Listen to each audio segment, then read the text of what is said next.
tekrar sürüyoruz gibi geldi bana. Yani her sivil toplum örgütü kendi çapında bir çaba harcayarak yüzlerce cılız ses çıkıyor ama bir tane çok ses çıkmıyor. O anlamda ben daha son önerilerde bulunmak istiyorum. Naçizane yine hakkım olmayarak kusura bakmayın ayrıltamıyorum. Bize göre belki hakkım olmadan konuşacağım ama daha somut önerilerken bütün Kafkas halkları, bütün bu sözlük işte Kırım halkları, diğer değerli halkları da temsil eden bir çalışma oluşturarak oradaki bir uyanış başlatmak adına oradan heyetler olarak burada ağırlamak bir öneri. Tekrar bu toplantıyı düzenlediği için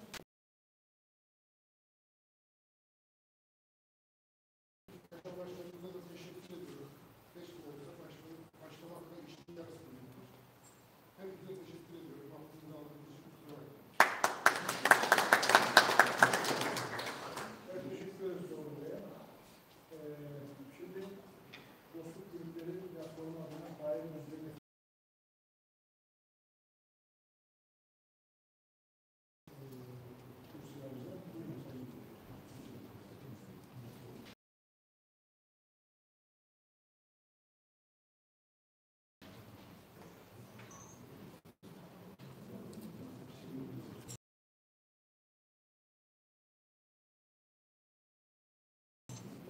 yakın tutmaz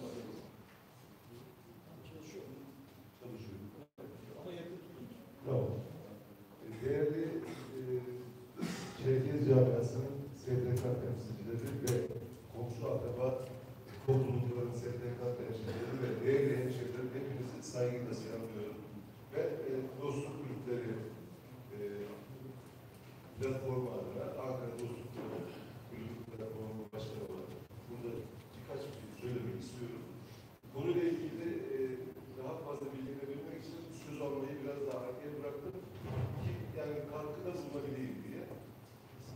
Türkiye'de bile dille ilgili sorunlarımız devam ederken bir de böyle bir sorun daha çıktı başımıza ve bununla ilgili neler yapılabilir diye burada toplandık ve böyle bir toplantıya da önemli olduğu için kahvede öncelikle teşekkür ederek sözlerime başlamak istiyorum. Zaten konuşulanları hepimiz inceledik ve ben burada birkaç öneride bulunmak istiyorum. Öncelikle birinci aldığım not şuydu.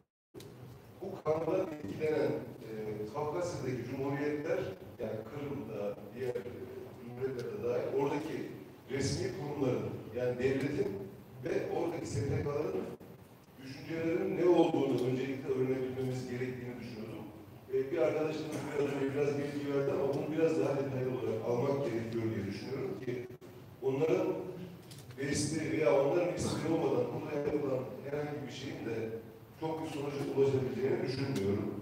İkincisi, dünyadaki diğer ülkelerde, yani işte Ürdün'de, Amerika'da, bugün Almanya'da gibi Çerkezler açısından söylediğimizde yoğun bulunan toplulukların bulunduğu yerdeki ülkelerdeki kurumların neler düşündüğünü, onlarla iletişime geçerek, onların da bu mutlaka yapılıyordur ama bunun da net bir şekilde öğrenilerek birlikte hareket edilmesi gerektiğini düşünüyorum. Üçüncüsü de Türkiye'deki Türkiye Cumhuriyeti hükümetiyle iletişime geçerek hükümete bunu anlatılarak onların ne düşündüklerini veya bununla ilgili toplulukların, halkların yanında ne derecede olup olamayacağını inceleyip buna göre bir eylem planı veya buna göre bir çalışma programı düzenlenmesi gerektiğini düşünüyorum. Bir de sonucunun ne kadar da menfi olacağını bilsek dahi sonuçta orası da bir ülke, Rusya Federasyonu'na bağlı resmi işte mahkeme gibi bunlara gereken başvuruların yapılıp menfi sonuç alacağını bilsek de bu süreçlerin başlatılması ve bu yönde de bizler üzerine düşen Türkiye'deki kurumların yerine getirip başvuruların neyse hani bunları da değerlendirecek bir kurumun oluşturulması lazım. Akademisyenlerin olduğu bir kurum. Bunların vasıtasıyla ve tabii ki burada öncelikle de o Cumhuriyet'tekilerin istekleri ve onları birlikte yapılması gerektiğini düşünüyorum. Teşekkür ederim hepinize. Saygılar sunuyorum.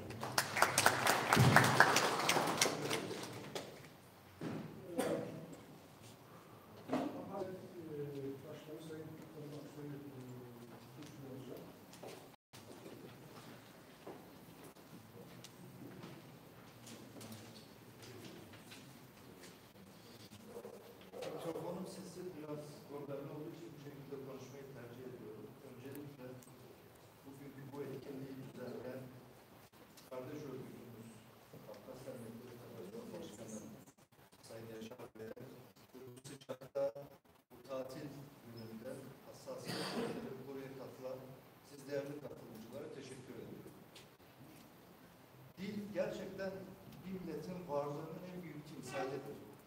O dil sayesinde kültürü oluşur. O dil sayesinde benliğini bulur. O dil ile kendi milletinin varlığını devam ettirir. Dolayısıyla bu sadece Kafkasya'da değil, biz Abhaz ve Abhazya odaklı bir STK olmamızdan dolayı biraz daha kalıp da olanları iyice dinleyip de konuşmak istedim. Çünkü daha ziyade vaktimizi ve etkinliklerimizi Abhazya odaklı yaptığımız için bu konu hakkında gerçeği söylemek gerekirse çok bilgi değil. Değerli moderatörün verdiği bilgiler ve değerli federasyon başkanlarımızdan aldığımız bilgiler sonucunda konuya vakıf olduk. İlk problemi gerçekten Abhazya bağımsız bir ülke olmasına rağmen Abhazya'da da aynı sorun var. Abhazya'da da Abhazya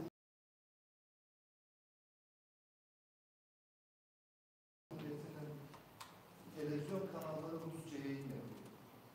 Bu o bölgede yaşayan insanların anlayabileceği, herkesin anlaşabileceği tek dil olarak kalmasından dolayı orada o şekilde bu dil kullanılıyor. Benim burada dikkatimi çeken yapılan konuşmalarda mesela oradaki bölge milletvekillerinin veya bölge temsilcilerinin bu yasaya onay vermiş olmalı.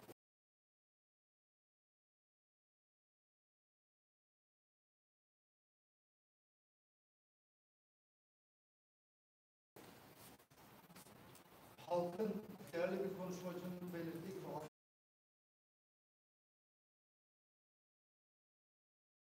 buna çok da duyarlı olmadığı yönünde.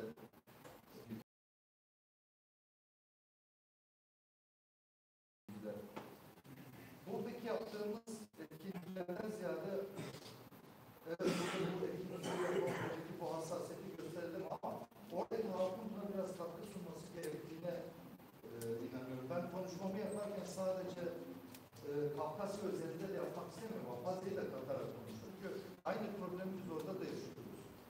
Dolayısıyla oradaki halkın bu işe katılmasını bir şekilde sağlamak gerekiyor. Başka bir düşüncemiz bu konuda gördüğümüz tespitimiz, biz STK'larda gönül esaslı görev yapan insanlarız. Hepimizin farklı farklı meslekleri, farklı konularda tecrübeleri var. Ama bu tarz konular gerçekten konuya ehil ve liyakat sahibi insanların konuya müdahale olmasıyla sonuç alınabileceği inancındayım. Ve kesinlikle dil bilimcilerinin bundan sonra yapılacak olan çalışmalarda bu konu hakkında fikirlerini ve çalışmalarını ortaya koymalarında sağlanmasını en azından gerekli olduğuna inanıyorum.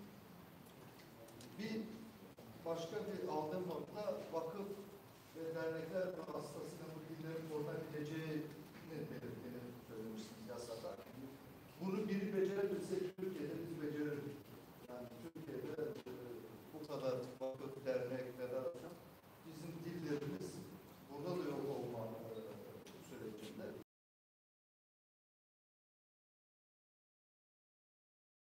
Dolayısıyla bu STK'larla bu işin çözülebileceğinin inancında değilim. Kesinlikle devletlerin bu konuda inisiyatif alması gerekiyor. Devletlerin olması gerekiyor. Her zaman söylediğimiz şey bir milletin, bir dilin, bir kültürün, bir devletin, başka bir devletin himayesi altında yok olması hem o millet için hem o devlet için bir ayıp. Bu şekilde yaklaşmak gerektiğini düşünüyorum. Türkiye için de geçerli. İşte seçmeli ders olarak okutulması, Türkiye'de de seçmeli ders olarak ana dil eğitimi yasal olarak var. Ben kendi çocuğum için dilekçe verdim okula. 10 kişinin aynı sınıfta olması gerekiyor. Ve öğretmen için Milli Eğitim Bakanlığı o zaman bakan ölçüsüyle yaptığımız görüşmede ölçücülüğüyle dilleri korumanın, bu dilleri öğretmenin zor olduğunu söylediğimizde işte öğretmenlerin pedagojik formasyonu alıp Abhaz dili bilen ve milli eğitimin onayındaki insanlardan oluşması gerektiğini söylediler. Ben kendilerine böyle insanlar böyle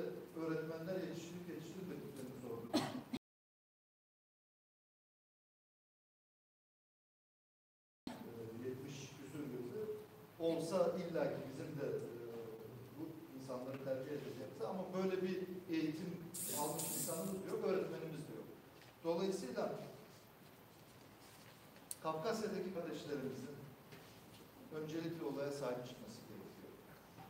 Rusya Federasyonu idarecilerinin bu konuya hassasiyet göstermeleri gerektiğini, bu dünya tarihinin geleceğinde yazacağı aygı işlenmemeleri gerektiğini, bu milletlerin dilinin, kültürünün o ülkede var olması için gerekli katkıyı yapma hassasiyetini göstereceklerine inanıyorum.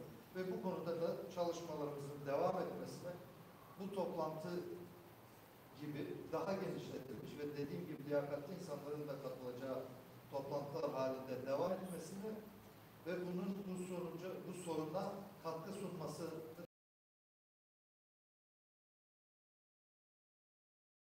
temenni ediyorum. Toplantımızın bu soruna çare bulma açısından öncelik taşıyacağını ve ilk olması gerektiğini düşünerek hayırlara vesile olmasını diliyorum. Tekrar teşekkür ediyorum. Teşekkür ederiz. Bunlar adına son sözü Sayın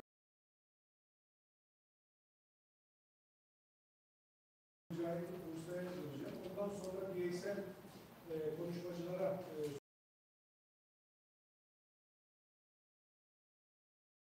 söz vereceğim. Şu ana kadar bana gelen bireysel konuşma için iki isim var ve üçüncü isim olarak Nurgül abiyle söyleyeceği şeyler olduğunu isimleri lazım. Bireysel olarak konuşmak isteyenler de işaret duyururlarsa onları listeye yazalım. Bu arada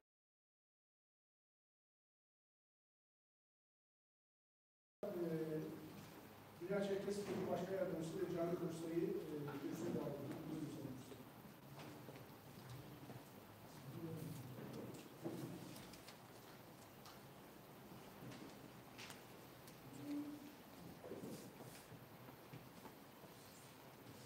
Değerli Abdur'un, saygıdeğer arkadaşlar, bugün ana dilimizin geldiği son durum üzerine bir toplantıda bulunuyoruz. Bu ana kadar bir araya gelmemiş federasyonlar bir araya geldik. Bizim ana dilimiz için yapacağımız her türlü barışçıl ve akılcı tüm bildiride, tüm eylemlerde Dünya Çerkes Birliği olarak her zaman Türkiye'deki değil tüm diasporadaki Çerkezlerle birlikte olduğumuzu söylemek istiyorum. Rusya Federasyonu'nun çıkardığı kanunlar neticesinde bazı sekteye uğramış olabilir. Yalnız kanun uygulayıcılarının uygulamaya geçmeden önce yapılabilecek barışçı ve amacına uygun demokratik taleplerle bunu önleyebileceğimiz veya bunu durdurabileceğimiz bilgilerini aldık. Ben bu bilgileri size aktarmak için buradayım. Tüm buradaki federasyonlar ana vatanla bağlarımızı ne kadar sıkı tutar, ne kadar ilişkilerimizi sıcak tutar isek oradaki insanların bizde yani biraz duyarlı insanlar için biz Sorunun üstüne uygun mu? Bir şey sorsam.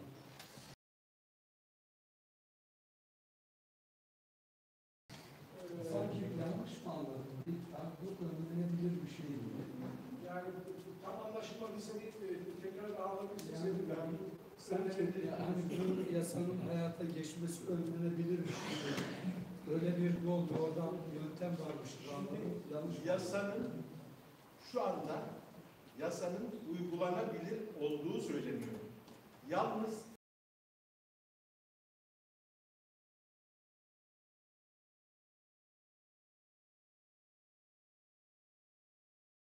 daha hukuki mercide başvurulmadığı için bekletilebileceği veya durdurulabileceği de söyleniyor. Yani yasal süreç. Yasal süreç İtiraz içerisinde. aslında.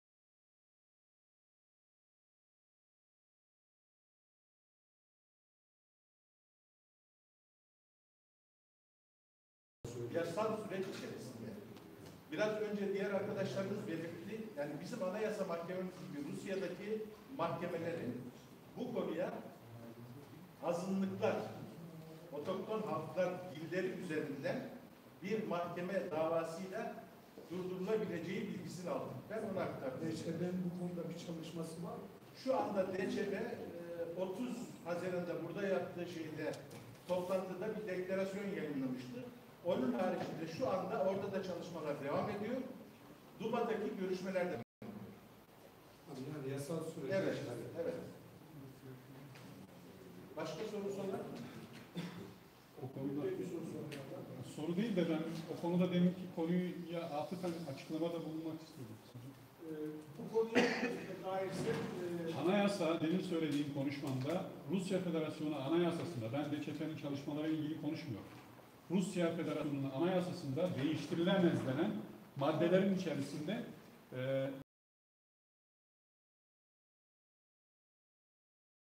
demin söylediğim 15. madde işte uluslararası anlaşmalar yerel kanunların üstündedir. Belki de onu dikkate alalım. evet, teşekkür ederiz. Şimdi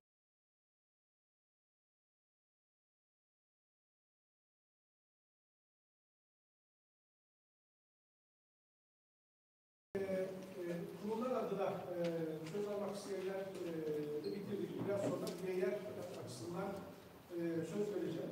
Tekrar söz alabilirsiniz bu noktada. Şimdi usul olarak şimdi kurumlar bir miktar dakikalık bir durum tespiti yapıyor. Evet. Peki çalışma usulü açısından bir şeyimiz var mı? Bir programımız yani burada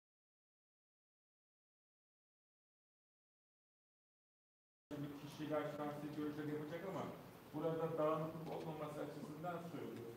Eğer biz bu toplantılarda bir sonuç alacaksak beraber nasıl çalışacağız, hangi prensipler etrafında çalışacağız ve bunların teklif edilmesi gerekir diye düşünüyorum. Tabii beraber çalışma arzusu var.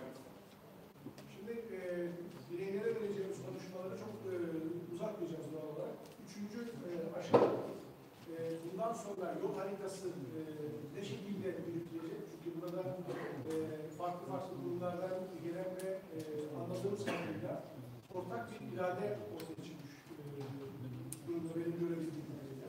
Bunun sonra da siz söylediğiniz ne çalışacağız? Hangi koşullarda ortaklaşacağız? Hangi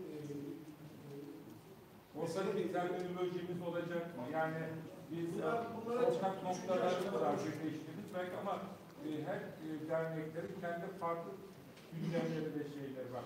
Mesela ortak noktalarımızı tespit edip hareketimizde ya da bir yol haritası çizmek önemli diye düşünüyorum. Eğer izin verirseniz şöyle yapalım. O söylediğiniz konu sürecin içerisinde var. Bireysel konuşmaları da aldıktan sonra ben bir moderasyon olarak ne anladığıma dair çok kısa bir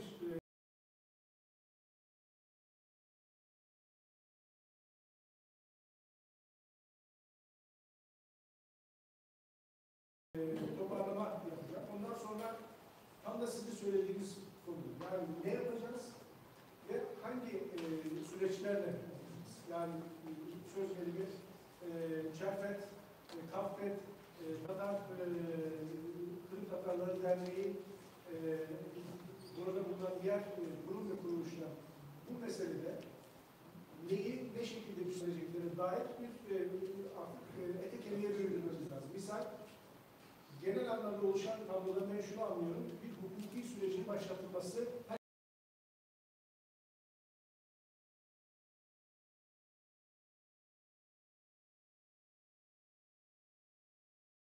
herkes tarafından arzu edilen ve önerilen bir şey. Dolayısıyla bunu nasıl çalışacağız? İki, dünyada bu meselelere ilgili yerde haklar forumu asamblesi var. Bununla UNESCO'yla, UNPO'yla ilişkileri nasıl kuracağız, nasıl kuracağız? Öte tarafta Türkiye ile bir bilinçlendirme çalışması yapmamız gerekiyor. Bunu nasıl yapacağız? Öte tarafta KAFFET'in de önerisi, benim de biraz sonra önerdiğim düşündüğüm konulardan bir tanesi. Burada gördüğümüz tabloyu daha da genişleterek Ankara'da Rus Büyükelçiliğiyle oturup bir istişari toplantı yaptık. Yani bunu hani istişari toplantı deyince bazen sıkıntılara sebep oluyor ama Türkiye'deki Çerkeslerin, Nogayların, Kırım Tatarlarının, Başkırtların bu konuyla ilgili ciddi hassasiyetlerin olduğu devlet kanalıyla bildirilmesi gerekiyor. Bunlara ne şekilde çalışacağız? Bunları karar vermemiz lazım. Tabii ki bu açtığımız yol hani kısa erimli bir yol olmayacağını baştan da söylemiş. Konuşuldukça aslında işin ne kadar uzun erimli, ne kadar zor olduğu anlaşılıyor. Dolayısıyla izin verirseniz bu bireysel konuşmalarda ama ondan sonra tam da sizin söylediğiniz konuda nasıl bir yol, nasıl bir yöntem izleyeceğimize karar vereceğiz.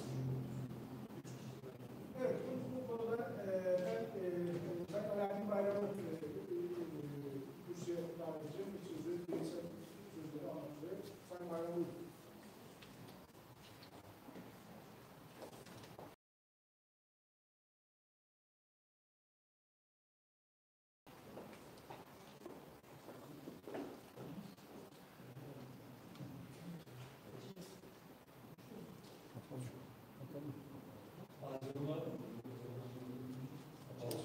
Hocam yakın tutarsanız Aziyonu saygıyla selamlıyorum.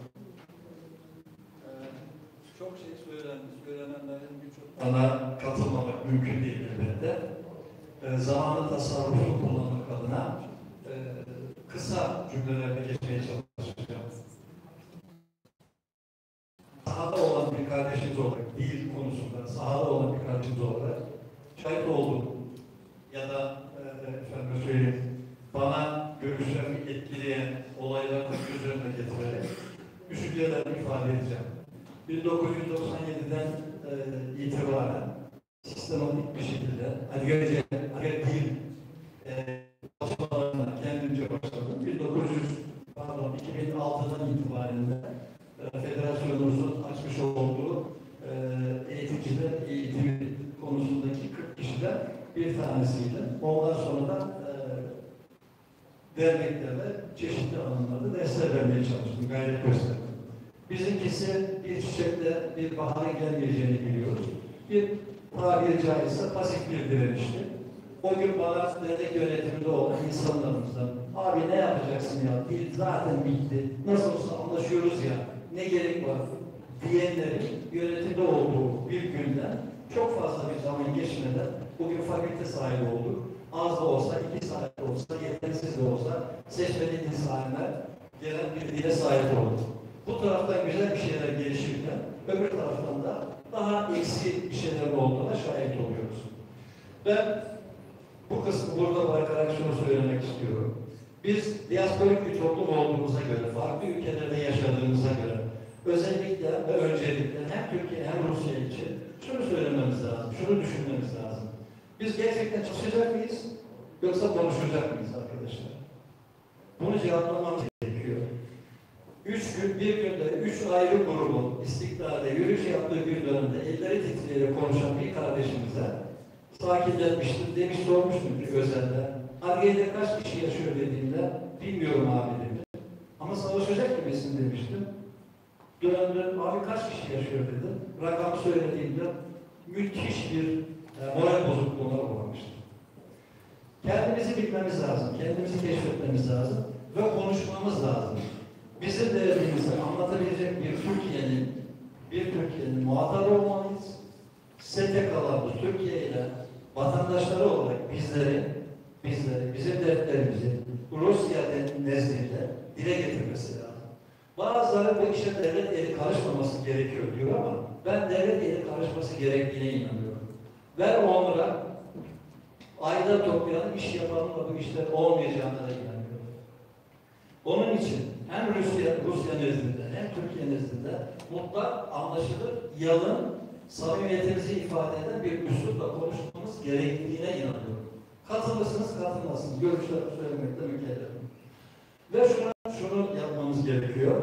Çok büyük bir demoralizasyon var piyasada, toplumumuzun içerisinde. Bakmayın siz toplantılarımızda zaman zaman çocuklara soruyorum. Oyunlarımızı, ekiplerimizi bir tarafa koyduk. 21 Mayıs'ta bir tarafa koyduk. Bir an için geçici olarak. Hadi söyleyin bakalım bir şey üretin dediğiniz zaman hepsinin sadece baktıklarına şahit olun. Defa eder.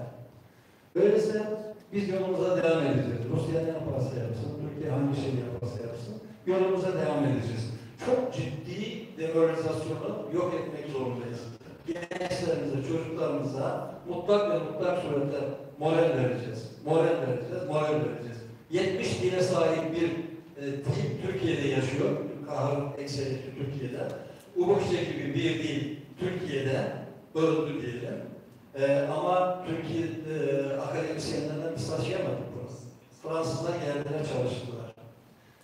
O günden bugüne geldiğimiz zaman daha iyi bir yerde olduğumuza inanıyorum. Bunu Greklerin destanla, mitolojiyle ayağa kalktığını, yüceldiğine inanıyorum. Ben bu acizane şahsi görüşüm budur. Kafkas dillerinde yeniden dünya toplumlarının dikkatini buraya çekeceksek yapacağımız diğer konulardan bir tanesi de diller, Kafkas dillerinin zenginliğine dikkat çekmemiz olacak. Yani biz bunu uluslararası boyuta götürmek mecburiyetindeyiz. Bunu yaparken de evlerimize hakim olacağız, hakim olacağız. Evlerimize hakim olacağız arkadaşlar. Samimiyet testinden geçiyoruz. Buna inanın, kendi ailelerimize, kendi çocuklarımıza ulaştıramıyoruz. Kimseden medet beklemiyoruz. Öncelikle kendimize vazife biçeceğiz. Ondan sonra konuşacağız. Kiminle konuşacağız, nerede yaşıyorsak. Yakmak, yıkmak değil derimiz. Konuşmak, derdimizi anlatmak ve dilimizi kullanmak. Bunu bugün için ana yurttaki insanlar söylediler, ağzını tekrar etmeye gerek yok. Temas halindeyim, ben de konuşuyorum. İnanır mısın birçokları benden duyuyor. Yani hem de beklemediğim insanlar. Olayı benden duyuyor. Böyle bir şey var. Bizi bilgilendirir misiniz? Rusçamız yetmiyor. Olaylar nasıl gelişiyor? Tercüme edip bir sayfa gönderir misiniz? Dolayısıyla böylesi bir yapıda biz Rusya vatandaşı olmayan insanların Rusya yönetimiyle ilgili isteyeceğimiz şeyler ne kadar hukuki, ne kadar yasal, ne kadar değil ben bilmiyorum. Toparlıyorum. Öncelikle bu bizim dille yönelik Türkiye içerisindeki çalışmalarında, kültürel çalışmalarında son derece önemli, ısrarla ve devamla ve birbirimizi tanıyarak devam etmesi gerektiğine inanıyorum. Muhittin abinin çalışmasına saygıyla başlayarak burada ifade etmek istiyorum. Hem kültürün, hem dinin, hem yazının, hem edebiyatının, hem akademinin bu işe karışması gerektiğine, hem devletlerin bu işe karışması gerektiğine inanıyorum. Aksi takdirde bizim bir başımıza sadece enerjimizi tüketeceğiz, demoralize olacağız. Yarına 25 sene sonrasına bırakacağımız bir şey kalmayacak. Öyleyse biz varken, bilenler varken, kültürü, dili vesaireyi bilenler varken taşınabilir bir dili, taşınabilir bir kültürü zinciri yeniden bağlayarak yol vermemiz lazım. Geri kalan bugünkü konuştuğumuz konular olmayacak mı? Mutlaka olacak. Mutlaka olacak. Ama asıl bu şeyi bizim atlamamamız gerekiyor. Saygıyla selamlıyorum. Hepinize teşekkür ediyorum.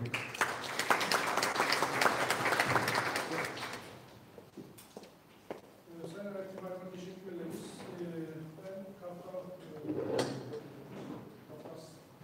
Kültür Araştırmaları Arkadaşları'nın eğitimini alarak sahip olmak istiyorum.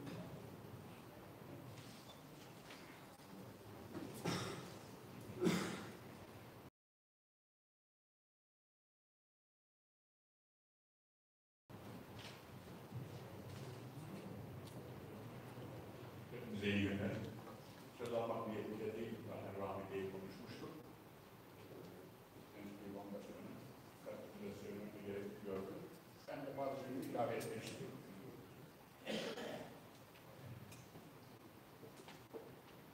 Bundan bir ay önce yapılan toplantıda Ümit bir söz söylemişti. Damdan düşenin haline damdan düşen bilir. Biz damdan mı düştük, nereden düştük. Yalnız moral bozmaya gerek yok.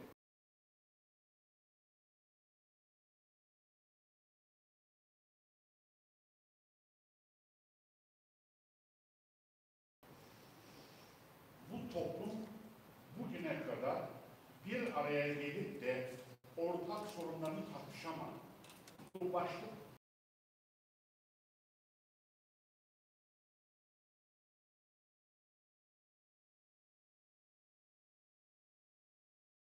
farklı görüşlerimiz olabilir.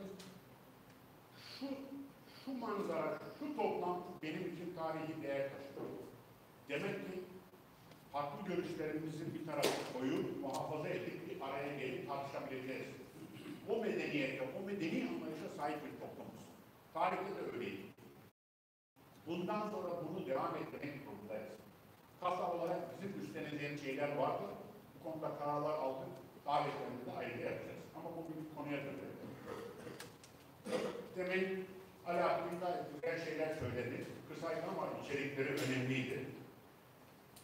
Toplum genç kuşaklarımızın aidiyet bilinci yönünden bilinçlendirmek, tarih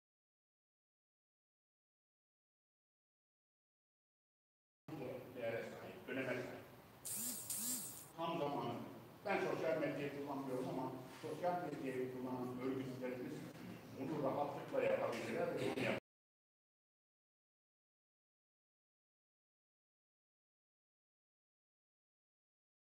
Biraz dönmek istiyorum. Adliye Cumhuriyeti'nin tarafı bazı durumu söz konusu olunca ben adliyeye gittim.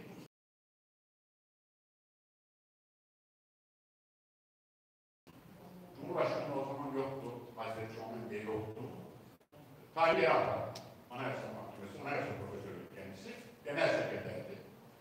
Onunla bir görüşme imkanı aradık. Ve arzu ettiğim şey olmadı. Mehmet Yedic'e yetki verdi. Mehmet Yedic görüşmeleri yaptı. Ne yapabiliriz? Biz diasporada bir şeyler yapmak istiyoruz ama siz yaparsak yanlış da yaparız. Beraber yapmalıyız. O zaman Mehmet Yedic'le beraber oturdular, milletin yazdılar ve bana gönderdiler. Lakin o arada da ben Hazreti Şomen'e muhatap olarak Kafkas Dernekleri Federasyonu Genel Başkanı olarak metin bırakmıştım. Ne yapmamız lazım? Bir çalışmaya, aktif olmaya, size destek olmaya hazırız. Bu cumhuriyet sadece burada yaşayan 120 bin değil, diasporada yaşayan hepimizdir. Hepimize ait olan bir cumhuriyeti Kıbrıs'ta bağlamak o kadar kolay değildir. Arkamızdayız anlamında bir yazı yazmıştım. Onlar da cevaplarını verdiler. Neyse, genel metni olgunlaştırdık. Federasyon Başkanlar Kurulu olgunlaştırdık. 2 tane diplomat, bu diplomatlar kanalıyla diplomatik bir dil üslup kazandırdıktan sonra Avrupa'daki, Amerika'daki, Arabistan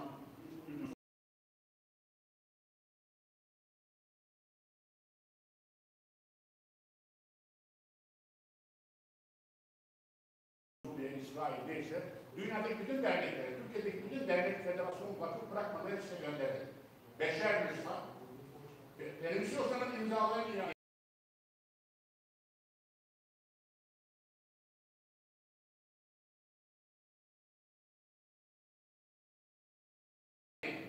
Beş tanesi direkt gönderdi, diğer 51 tanesi bize gönderdi. Biz de bunu o tarihte Putin'e, Meclis Başkanı Grizlov'a, şimdiki Dışişleri Bakanı, o zaman da Dışişleri Bakanı ona, bir de Hazreti Şomen'e gönderdi. Ve sonuç aldı. Diğer Temmuz ayında Soçi'de Cumhurbaşkanları yaptığı görüşmede çıkarıp Cumhurbaşkanı Hazreti Şomen'e geliyor. Bunca Aliye insanlığın, Kafkas insanlığın yönünü buraya çevirmek çok hayati değerlidir. Kıbrıs'ta hadisi burada bitmiştir. O tarihte izlediğimiz yol eylemlerle önerilmişti. Eylemler yapalım, konsolosluğa gidelim, elçiliği basalım falan. Ama aklın yolu bir, onu da yapalım. Onu yapmayalım demiyorum, bunu da yapalım ama ondan daha önemli olan akılcı bir yolu. Yine diplomatlarımız var, Allah'a çok şükür. Yetişmiş yazarlarımız, çizerlerimiz, toplum önderlerimiz çok sayıda var. Şuradaki konuşmada güzel bir komisyon. Ortak milletler, ortak bir müracaatı, Ümit Bey'in verdiği bilgilerin hayati önemi var. Uluslararası kuruluşlara da gideceksek, Hakan Bey'in söylediği şeyi de aynı zamanda hazırlanacak bu müracaat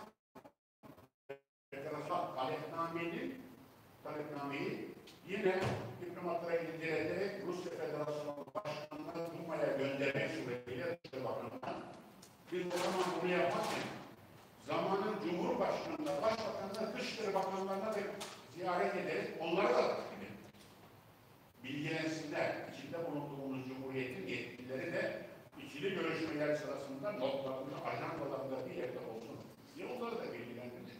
Ve sonuç oldu. Yine bu yolu deneyelim. Neden?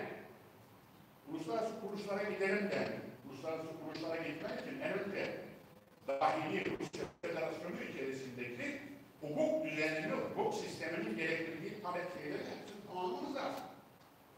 Önce bir itiraz, talepname, arkasından orada açılacak bir dava, daha sonra insan hakları uluslararası kuruluşlara giderseniz aksi takdirde reddedilir. Bu bizim talebimiz, ortak talebimiz.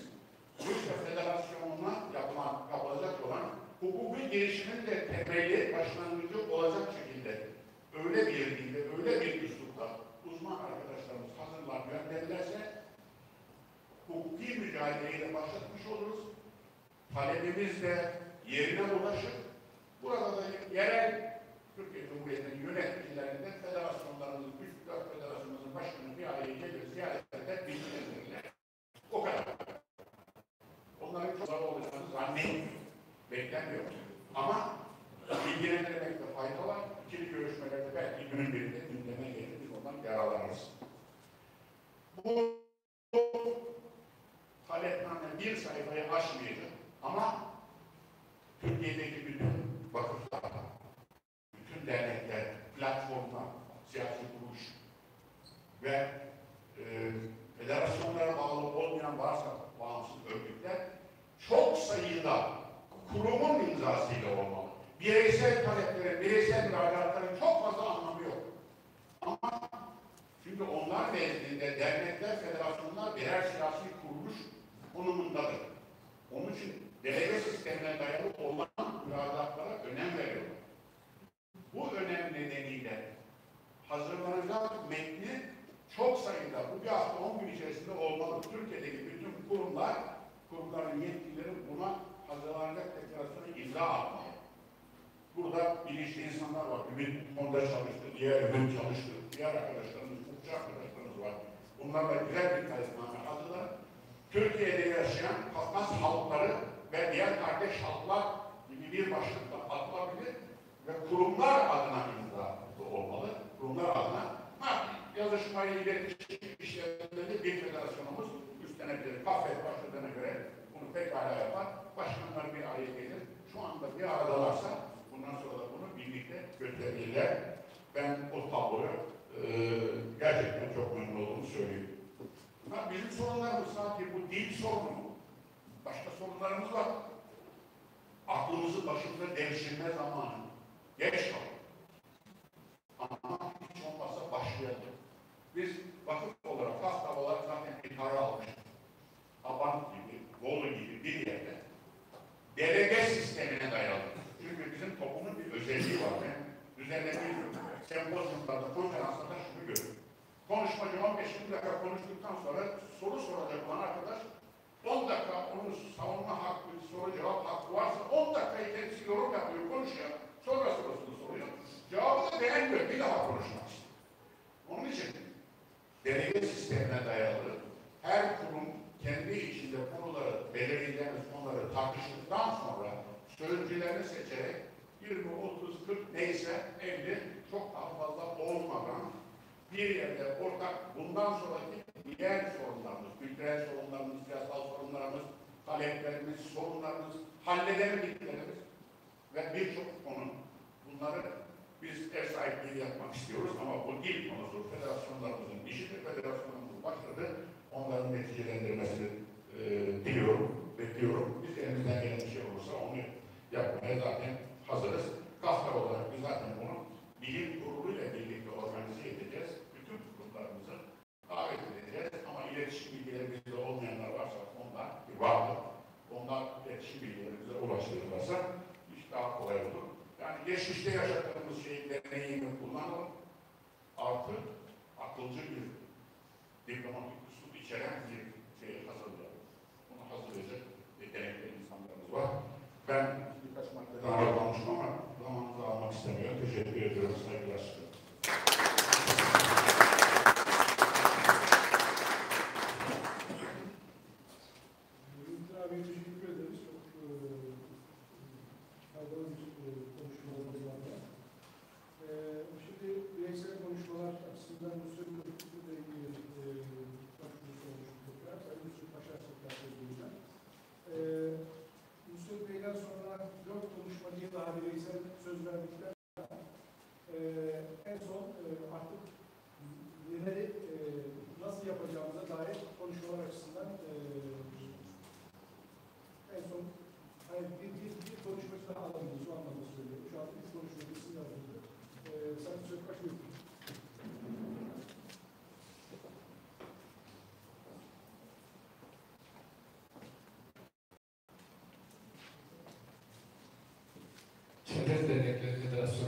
yalnızca ben geldim.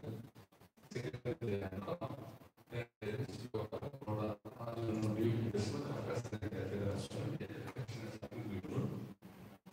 Şimdi çok güzel konuşmalar oldu. Birbirinden değerli konuşmalar oldu. Bilgilendik, bilgi eksiklerimizi giderdik. Fakat ben ilgili bazı şeyler söylemek istiyorum. Birincisi, hukuki bir süreç başlatmamız lazım diyoruz. Bu hukuki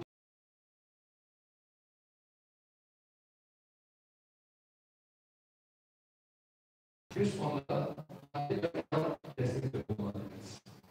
Orada zaten bir hareketlenme başladı. Naçik'te bir toplantı yaptılar, Maykor'da bir toplantı yaptılar. Belki miting yapmak kararı aldılar. Fakat miting yapmak istekleri reddedildi. Fakat burada benim merak ettiğim, buna Amerika'sı yani Dünya Çerkez Birliği bu olayın neresinde ve buna nasıl bakıyor? Özellikle Ümit Bey biraz önce dedi ki damdan düştüğümüz zaman aklımız başımıza geliyor. Biz damdan şimdi düşmedik ki 15 senedir damdan düşüyoruz. Damdan da en fazla düştüğümüz zaman Dünya Çerkez Birliği'nin kamulaştırıldığı bundan işte 10 senedeki önceki zamanda düştük dünya damdan. Bunu bilmemiz lazım. Bir ikincisi büyük devletler, özellikle Putin bizim sevgimize bizim hareketimize göre değil. Onun bir ajandası var. Ajandasına göre hareket ediyor.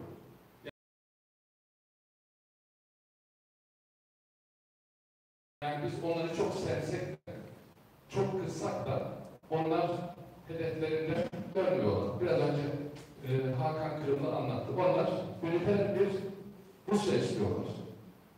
Biz Rusya'yla akılcı ve inatçı bir mücadele etmek zorundayız. Çünkü buradaki hemşehrilerimiz biz Çerkezköy'de olarak bir mücadele ediyorlardı ki oradaki arkadaşlarla ya siz Rusya'ya taş atıyorsunuz. Attığınız taş bizim başımıza geliyor. Rusya'daki hemşehrilerimizin başına geliyor. Susun, Rusya'ya söylemeyin. Rusya için bir şeyler söylemeyin deniyor. Bundan vazgeçmemiz lazım.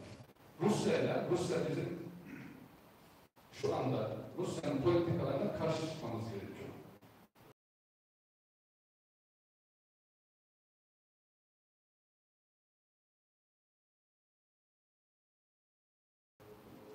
Bununla uğraşlanmış olarak şu anda birlikte yapabilirsek, akılcı, inatçı ve demokratik bir karşı çıkış olursa ciddiye alınacağımızı zannediyoruz.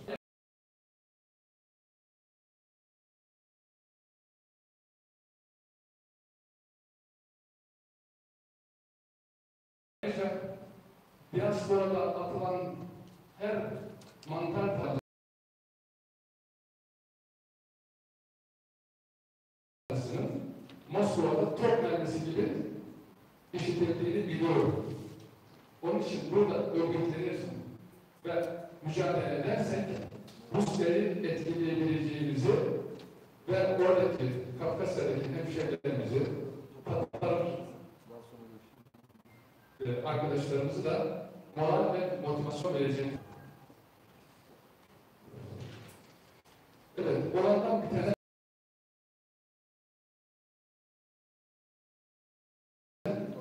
kimin haberi var dedi Hakan Kırıldı. Hakikaten Türkiye'deki diasporadaki hemşehrilerimizin bu gelişmelerden ne kadar bunun haberi var?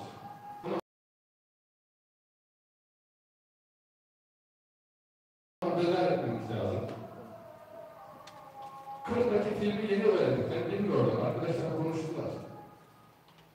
Şimdi seyredeceğiniz film Kırım'da gösterilen filmin aynısıdır. Kafkasya'daki seyredeceğiniz film hiç dağdan yerinden düşmeyelim ve şu anda söyleyelim. Mücadele etmezsek Kırım'daki filmin aynısını izleyeceğinizi bilmenizi istiyorum.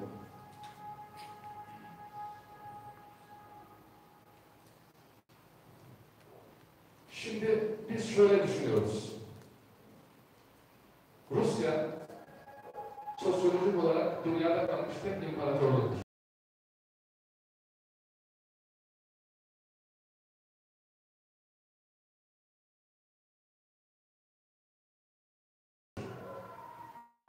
Devam edemeyecektir, küçülecektir. Kafkasya 30 yıl içinde mutlaka Rusya'dan ayrılacaktır. Bizim gücümüz Rusya'ya gücümüz yetmez ama Rusya kendi içinde dağılacaktır.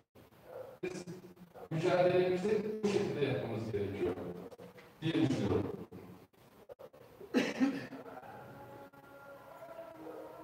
Bir başka DÇB'den bir arkadaşımız DÇB yanınızdadır dedi. Bunu merak ediyorum ve DÇB bugüne kadar yani Rusya emperyal bir devlettir. Türkiye diasporasında çok önemsiyorum. Dernekler, federasyonlar olarak Rusya'nın bizi manipüle etmesine izin vermememiz lazım. Mücadelemizi birlikte yapmamız lazım.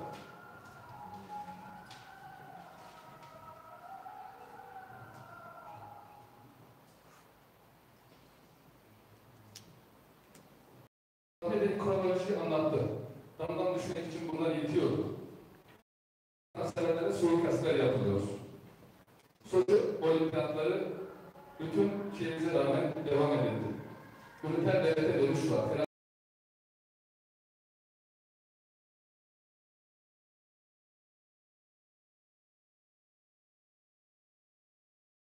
Federasyonla geriye gidiyor.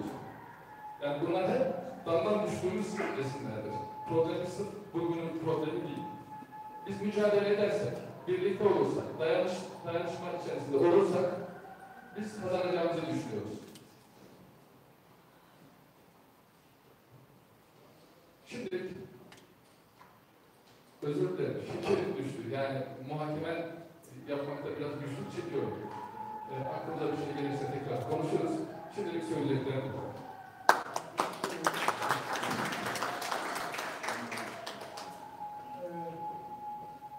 Çerkez kadınların yarın önceliklerini yapılan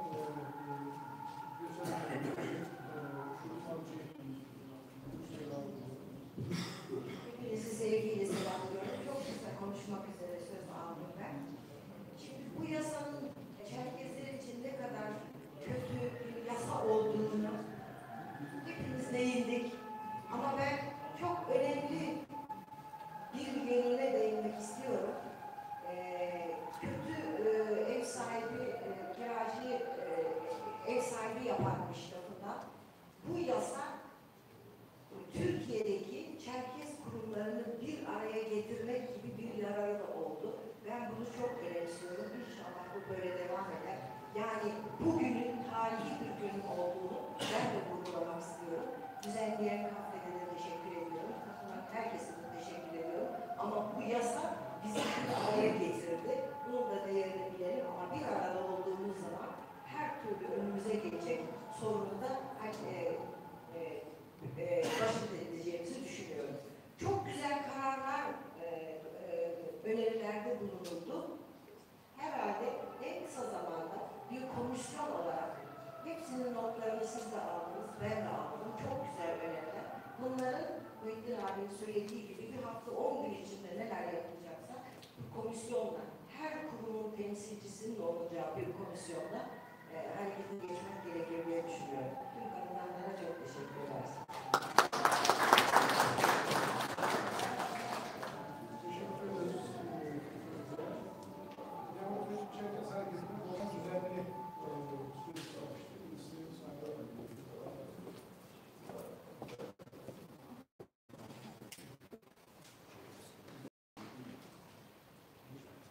Öncelikle kapıda teşekkürler. Biraz önce teknik olarak ve hukuk olarak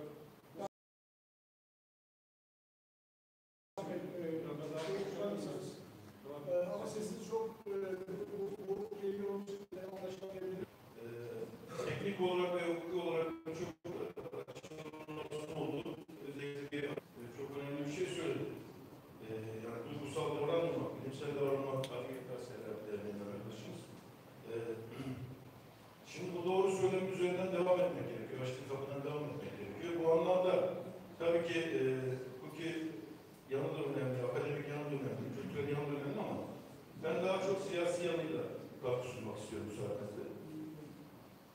Bunun ana gövdesinin analiz sorunu, toplumsal mücadelenin diğer ana başlıkları gibi siyasi bir sorundur. Dolayısıyla siyasi mücadele gerektirir. Ana gövdesi siyasi mücadele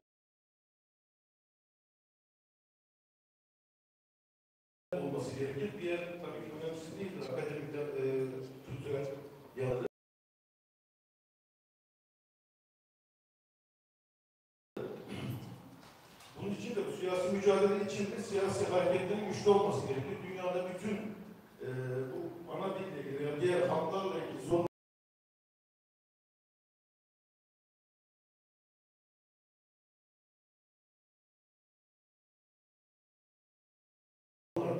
yeni başta öğrenecek bir sürü pratikler, yaşanan birikim var. Baskılardan Filistinlere, Yahudilerden Ermenilere kadar, Türklere kadar birçok örnek önümüzde duruyor. Genelde bu işleri siyasi hareketler ana merkezinde olur. Dernekler, federasyonlar, diğer kurumlarda bunu güçlendirici unsurlar olarak yer alır. Nedenle yöntemimizi doğru seçersek, yani daha sonuç olacak, daha alıcı olacağını düşünüyorum. İkincisi, ana dil sorunu diğer tüm mücadele başlıklarıyla birleşik ele alınmalı. Eğer destek istiyorsak, dayanışma istiyorsak, tek başına bunu beceremeyeceğimiz Rusya'ya karşı diğer mücadele başlıklarıyla birleşik düşünmemiz gerekiyor. Bu nedir? Emek mücadelesiyle, kadın hakları mücadelesiyle, çevre mücadelesiyle ne kadar iç içe olursa herhangi bir mücadele biçimimiz doğal olarak nasıl onlarla dayanışma gösterirsek bir gün onlar da bizimle dayanışma gösterir ve daha güçlü oluruz. Benim tek yumruktan, tek yürekten anladığım bu. Ana dil sorunu evrensel değerler ışığında yaklaşılmalı bana göre. Milliyetçi ve dini argümanlar ana dil sorunu dünyadan milliyetçi dini argümanlar ana dil sorunu dünyadan soyutlar ve nihayetinde kendi kabına çekilir, sönümlenmesine de neden olur. Ve bu dinsel ve etnik milliyetçi tanımlar eşliğinde yapılan ana dil sorunu yaklaşımı manipülasyona açıktır. Bunun en son örneklerini işte katılanlarda gördük. Şeyde gördük, Kırım noktasında gördük. Irak'ta gördük, Suriye'de gördük. Bütün bu sonuçlarını yaşıyoruz.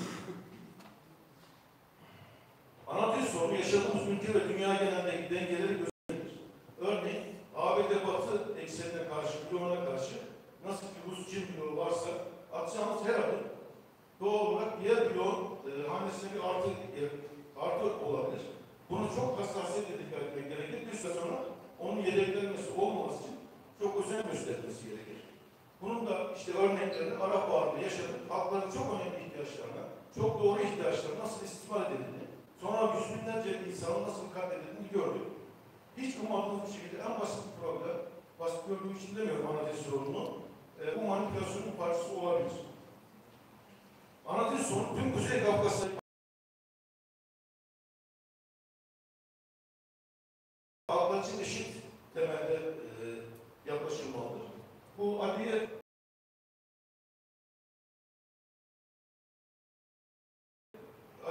Çerkezce, Abbasıca, Çeçence yani daha ön planda olsun değil, tümümüzün hatta bu ana dil sorunu, insanın sorunu. Sadece Arke'nin, sadece Çeçen'in değil, Abbası'nın değil, tüm insanlığın sorunu.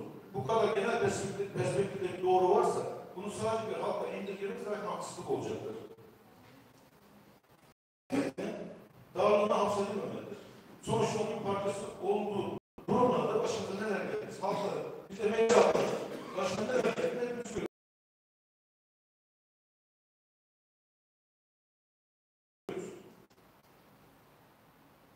Rusya'ya karşı olurken buradaki egemenlik ilişkilerin neresindeyiz? Sorusu çok önemli. Burada iktidar iç içe yürürken, kol kola yürürken Rusya'ya karşı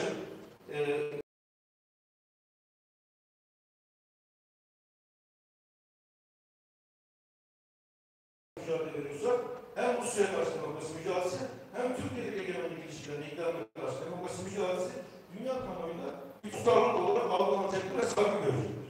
Ama bunun dışında aksi takdirde Rusya'ya karşı çok demokrat görünür. Türkiye'deki egemenlik ilişkilerine bu bütünden çok farklı olmayan unsurlara karşı biz de olduğumuz zaman uçak saygınlık uyandırmayacaktır. Bir diğer konu, yani çok uzatmak istemiyorum, zaman atlamak istemiyorum. Bir diğer konu özellikle Rusya'nın ve Kuzey Kafkasya'nın bu vesileyle, yani bu ana sorun vesilesiyle, madem hani önümüze geldi, sonra uyanıyoruz diyoruz yani düştükten sonra, madem böyle bir şey hayırlara vesile olsun diyorsak eğer tırnak içinde, Kafkasya'nın ve Rusya'nın ekonomik politik olarak çok ciddi bir analizine ihtiyacımız var. Bu analizi doğru yaptığımız takdirde, Rusya'yı doğru bir yere koyduğumuz takdirde, Kafkasya'daki haklı doğru bir tanımla yaptığımız takdirde, yürüdüğümüz yolda bu anlamda netleşecektir. Ben bu noktada şunu söylüyorum şimdi. Farklı olsun, toparlıyorum, sonuçları söylüyorum. Rusya emperyalist kapitalist bir ülkedir. Emperyalist bir ülkenin şakası da olmaz, onun uzaklığı da olmaz. Hak mücadelesi verirsiniz, alabildiğiniz kadar alırsınız. Tıpkı Amerika emperyalizmi gibi. Bunları çok net koyduğumuz zaman ancak belli noktalara varırız. Bu söyleyeceğim diğer bir iki cümle de var. Bu derece önemli bir konu etrafında dolanarak bu meselenin merkezi yerinde durmak yerine etrafında dolanarak biraz mahcup, biraz özgüven yetimi ekseninde davranarak çok sonuç alıcı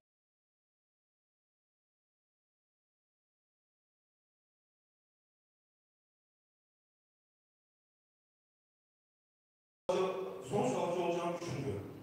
Artık biz hani çok efendi insanlar, çok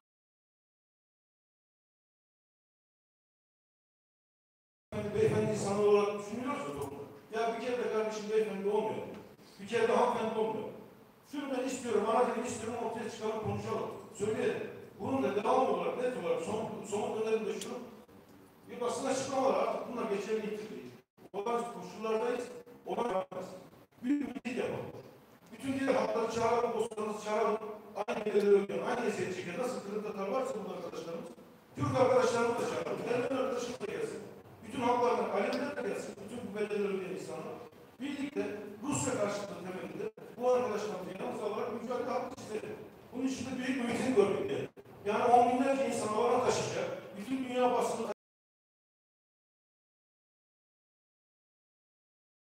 taşınacak, Türkiye basının birinci maddesi olarak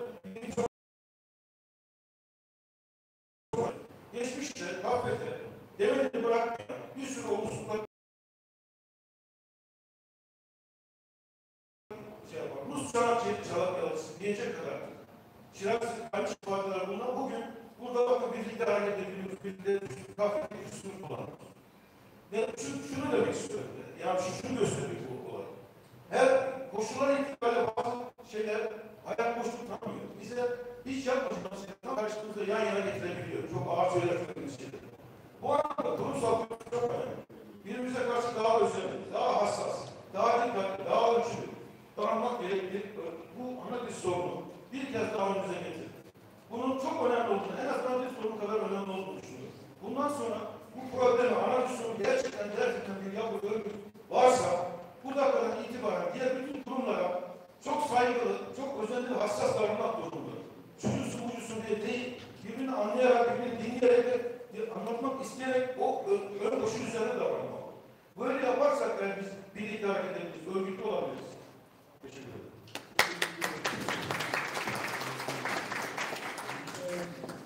İslam Janova diye söz vereceğim.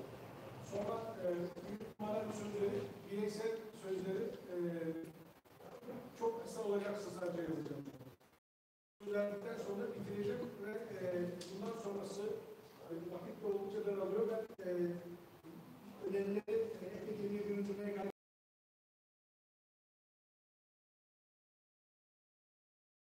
konuşulanlar üzerinden. Oraya dair ne yapmalı? Sorusunu size yöneltip eğer yetiştirebilirsek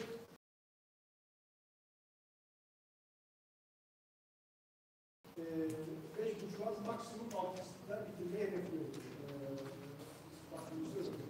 Evet, buyurun. Evet, söz verdiğiniz için teşekkür ederiz. Zamanı etkili kullanmaya çalışacağım. Öncelikle farklı illerden gelen kurum temsilcilerine hoş geldiniz diyorum. Burası sizin eviniz. Ayrıca kahve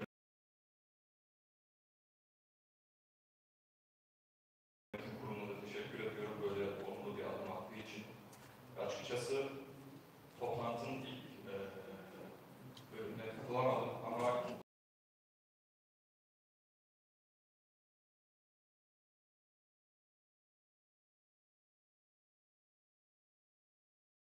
ikinci bölümüne katıldığım kadarıyla, gördüğüm kadarıyla çok önemli, çok olumlu bir hava.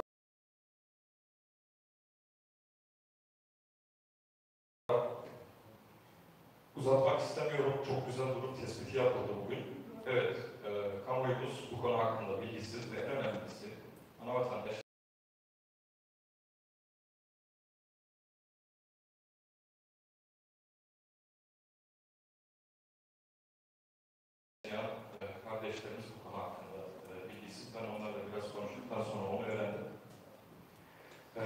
Bizim bugün yani en önemli amacımız şu olmalı.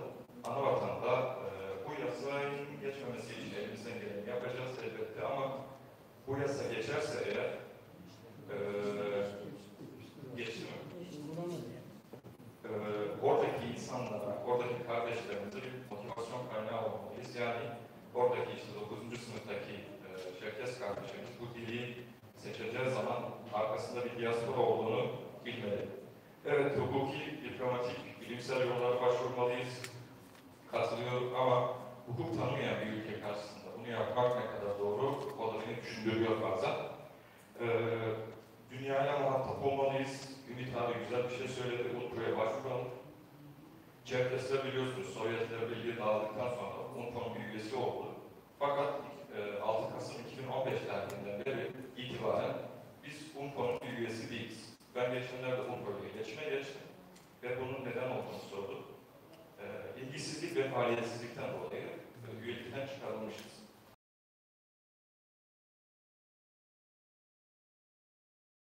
Bu anlamda bu toplantının en azından UNPRO'ya olan üyeliğimizin tekrardan başvurulması. Çünkü UNPRO'nun eski üyelerine baktığınız zaman hepsi birer bağımsız devlet olmuş. Ondan bu sebeple UNPRO'dan çıkmış. O anlamda UNPRO'yla tekrardan muhatap olmamız önemli. Ben bu olayı şöyle okuyorum açıkçası. Burada olay kesinlikle ana dil eğitimi mevzusu değil. Burada nüfusu 150 milyon olan ve yaklaşık içinde 160 etnisi de barındıran Rusya'nın tüm halkını Ruslaştırma çabası olarak okuyoruz. Bu anlamda Hakan Hocam'ın dediği gibi tarihe not düşmek önemli. Evet, hukuki yollarla, bilimsel yollarla, diplomatik yollarla bunu zorlamak önemli. Fakat tarihe not düşmek istiyorsak kesinlikle sokağa inmeliyiz. Barışçıl bir şekilde sokağa inmeliyiz. Bu taleplerimizi orada en yüksek pencereden dile getirmeliyiz ve burada Çerkesler Türkiye'de ikamet eden ve aslen Rusya topraklarından... Evet, bana bir şey söyleyeceğim. Buyurun.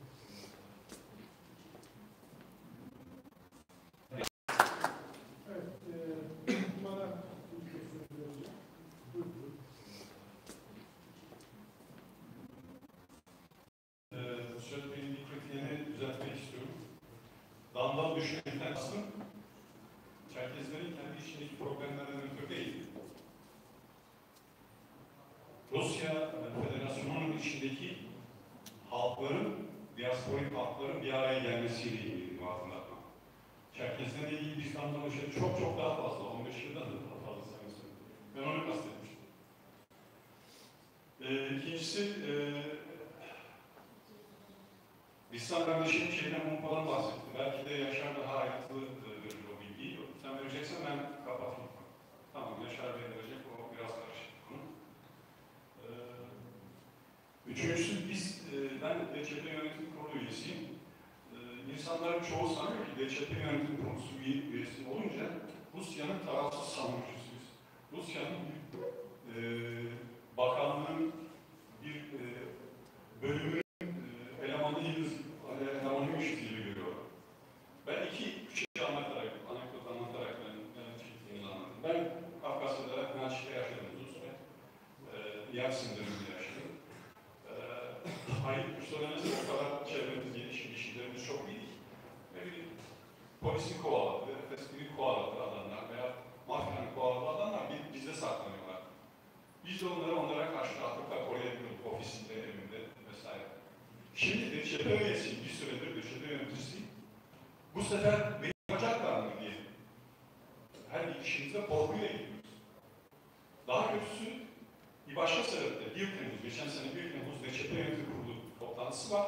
Ben başka bir nedenle oradayım. Çünkü federasyonun aldığı karara göre yönetim kurulu toplantılarına katılmamam gerekiyor. 22 sene evvel oturduğum evin, satılmış evin sahibi, amcamın oğlunun abisinin oğlu tesadüfen orada Amerika'dan gelmiş, ona bulup soruyorlar. Polis sahibi. Oradan olumsuz cevap verince Profesör Hasan'ın karşısını sıkıştırarak nerede olduğunu buluyorlar. Beni zorla götürmek istiyorlar. Yani siz sanıyorsunuz ki DÇP Yönetim Kurulu üyesi olmak çok kolay, çok rahat veya Rusya'nın politikasını savunmak. Böyle bir şey yok. Biz orada çok ciddi sıkıntılar programın başında ilk başta işte öyle Muhittin abi çektiler. Biz onları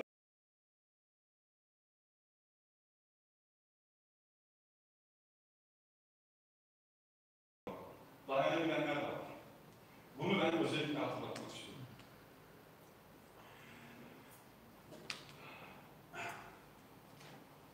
Dünyada kartlar bir daha karlayacak. Think Tank kuruluşlarına 3-4 sene arasına kadar üyeydim. Bir takım bilgiler geliyordu. Tabii siz siparişleri bilgi alabilirsiniz onlardan. Kuzey Kafkasya'daki geçmiş veya gelecek 10 yılda ilgili öngörüleriniz, 5 yılda ilgili öngörüleriniz size hemen öner. Kimisi paralı, kimisi parasız. Bazıları yanlı verirler, bazıları yansız verirler. O öngörülere göre 23-24'e kadar dünyada birçok ülkede değişiklikler olacak diye öngörüler var. Bence o öngörüler şimdi daha da erken alındı. Dolayısıyla kartlar yeniden dağıtılacak. Karılacak ve dağıtılacak. O dağıtıldığı zamanlar işte böyle diasporik toplumlar veyahut da böyle daha güçlü, demin Genç kardeşim söylediği gibi emperyalist ülkeler, kendileri nezdikleri toplumlar bir biçimde hazırlıklı olmazlarsa böyle yarım yamalakla kalacağız. Neyse gideceğiz. Dolayısıyla ben bu toplantıyı çok önemsiyorum. Lütfen herkes önemsesin. Herkese bilgi verelim bu konuda. O iletişim eksikliği konusunda çok ciddi bir noktaya temas etti arkadaşlarımız. Lütfen o anlamda da çağın imkanlarını kullanalım, teknolojinin imkanlarını kullanalım diyorum. Şöyle bağlamak istiyorum sözlerimi. Muhittin abi çok güzel örnekler verdi. Yaşanmış bir örneği verdi. Parasal araya hadiyeyin bağlanmasıyla ilgili. Neydi yaşanmış örnek? Kurumsal olarak diplomatik dille başvurulacak yerlere zamanında ve en aktif bir şekilde başvurulduğu netice alınır. Ama benim verdiğim örnek de yaşanmış bir örnektir. Benim verdiğim örnek belki de o kurumsal çalışmalar yeterli olmadığı için birebir fakslarla yüz binlerce kişi Birleşmiş Milletler'e ve Amerikan başkanlığına başvurarak o hakkı aldılar. İlk dağıtım, tarihin yanlış söyleyebilirim, 4 milyar dolar yerine halklara dağıttılar. İkinci sene Susan Rice o zaman Birleşmiş Milletler temsilcisi Amerika'nın, onun sözleriyle 18 milyar dolarlık yatırımla yerli halkların o kısıtlanmış haklarını kısmen düzelttiler. Kısmen diyorum çünkü o zamana kadar ben duymadım ama daha sonrasında açıkçası araştırmadım ama bundan sonra araştıracağım. Tabii onunla ilgili, yani yerli halklarla ilgili ve bu tür kazanılan haklarla ilgili birçok örnek var. Ben sık sık görüyorum işte Samiler, Aborjinler, Kanada'daki şeyler. Ki bu 4 devlet zaten yerli halklar hakları deklarasyonunu imzalamamışlar. Daha sonra imzaladı. Dolayısıyla bu örnekler bize yol göstermeli. Dağın onlar da düştü. Biz de o dağdan düşenlerden o dersleri alalım. O anlamda. Teşekkür ederim. Son konuşmacı olarak Cihan Kutlusu Hüsnü yapacak. Ondan sonra benim çıkardığım konuşmaların çerçevesi çizecek birkaç not çıkardım. Eksik olanların aslında bunları ilave ettikten sonra bu süreci nasıl ve hangi ekibe hangi sıralamayla yürütmemiz gerektiğine dair bir müzakere yapalım. Buyurun. Teşekkür ederim.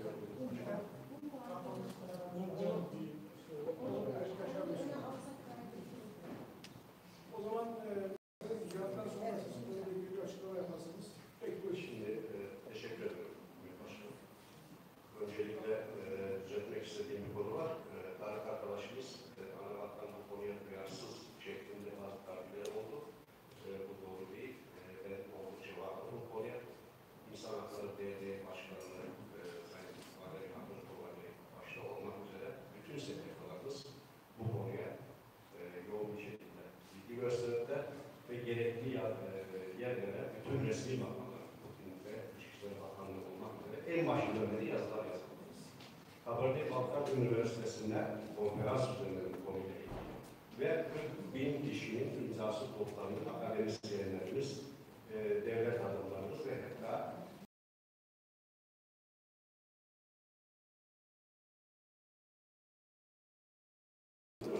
ve orada her bir imza yüzlerce, binlerce kişiyi temsil ediyor.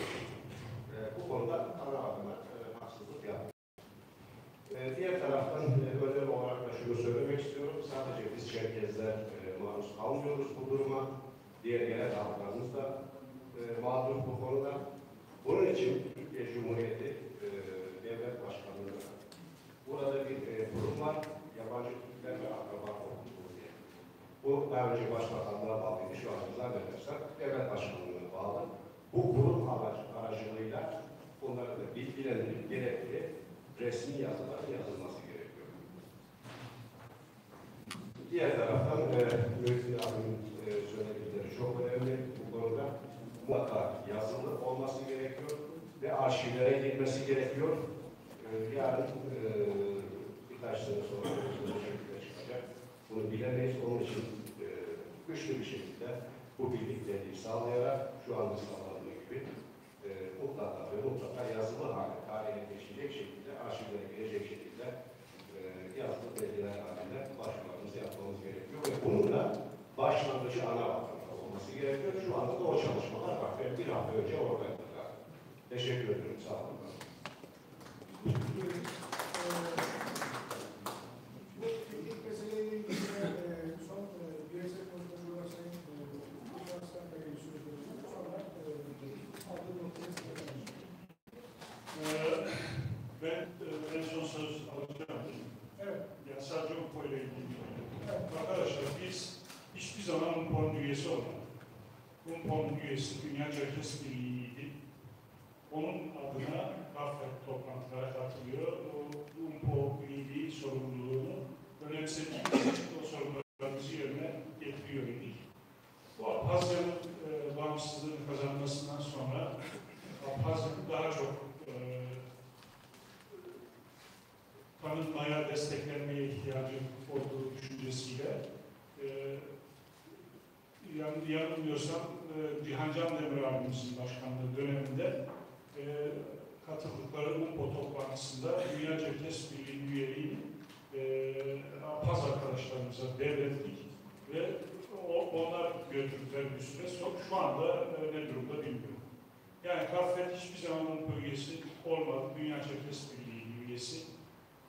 Biz aidatını ödeyip toplantılarına katılarak o görevi Gafet olarak üstlenip uzun bir süre sürdürdük. Sonra Abhaz arkadaşlarımıza devrettik.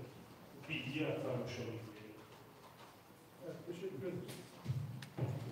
Şimdi çok hızlı bir şey söyleyeyim. Sonra arkadaşlar. Öneri verin. Bir dakika. Yok dakika. Sadece burada affedersiniz. Yani etrafında duruyoruz ya. Tabii bir öneri olarak söyleyeyim. Dünya Cerkes Birliği meselesini çok önemsiyorum. Yani bizim bu diasporadaki ayrışmamızda da önemli bir yer tutuyor. Dolayısıyla bununla bir yüzleşmeye ihtiyaç var. Yani Dünya Cerkes Birliği'nin içindeki temsilciler, yönetim kurulu üyeleri de şikayetçi. Yani orada zor bir görev yaptıklarını söylüyorlar. Dolayısıyla bu Dünya Cerkes Birliği ilişkileri konusu belki bütün alimlerin yapmayı düşündüğü toplantının bir konusu olarak mutlaka getirmek gerekir diye düşünüyorum. Yani biz bu konuyu konuşmayarak, tartışmayarak bir yere gidemeyiz. Bununla ilgili alternatif ne yapmak?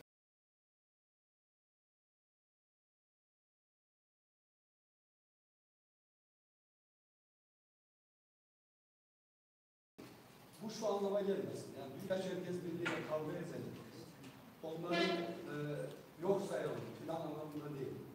Ama burada bir sorun var ve bu sorunu nasıl çözeceğiz? Nasıl bir mekanizma kurmak gerekir? Kafkasya ile diaspora ilişkilerini, Arpatan'la diaspora ilişkilerini belli bir ipotek üzerinden götürmek, ipotek yapmak ağır olabilir belki. Bir tek bir yol var. Onun üzerinden okumak ve anlamak doğru değil bence. Bunu